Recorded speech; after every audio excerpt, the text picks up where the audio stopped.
Hello and welcome back everyone.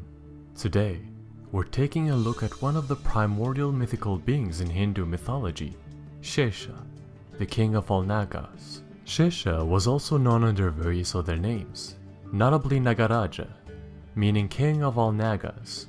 In Sanskrit, Naga meant serpent, and they were a class of mythical semi-divine beings, sometimes described as half-human, half-like snake creatures, and other times as full-on serpents. However, it is considered that all Nagas could assume both a full human and a wholly snake-like appearance.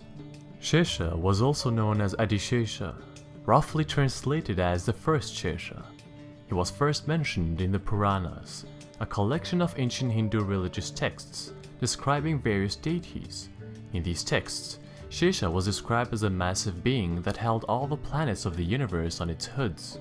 He was also mentioned singing the glories of Lord Vishnu from all his mouths. His devotion to Vishnu was said to be never-ending.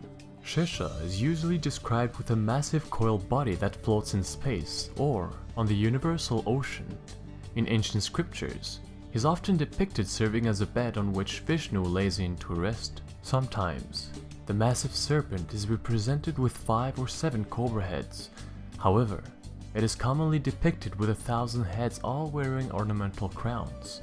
If we follow what was said in the Mahabharata, one of the 2 major Sanskrit literary epics in ancient India, Shesha was born from the union of the sage Kashyapa and Kadru, the mother of all serpents.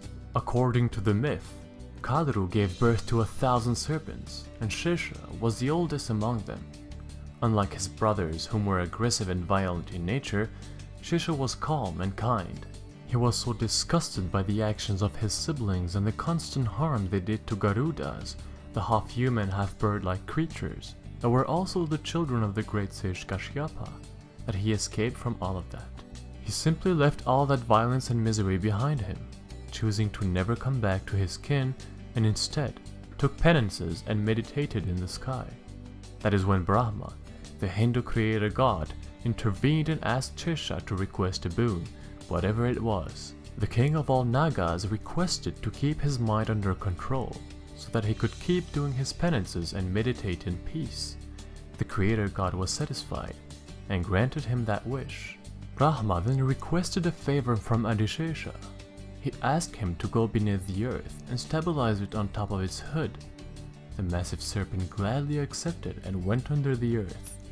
According to the myth, to this day, the Lord of all Nagas is still supporting the earth. Another legend says that when Adishesha uncoils its massive body, time moves forward and creation takes place during that singular time. However, whenever he coils back, the universe ceases to exist. Nowadays, Shesha is often represented on Hindu scriptures and statues as well. He's usually represented covering or sheltering Vishnu's head. He's also seen at the entrances of some Hindu and Buddhist temples as well. Overall, it's still a very well-known symbol of the eternal cycle of death and rebirth of the universe. So that concludes today's video. Thanks everyone for watching, hopefully you enjoyed it, and if you did, make sure to like and subscribe to see even more videos like this. If you have any suggestions for future videos, you can also leave a comment below. Now then, thanks again, and see you all very soon.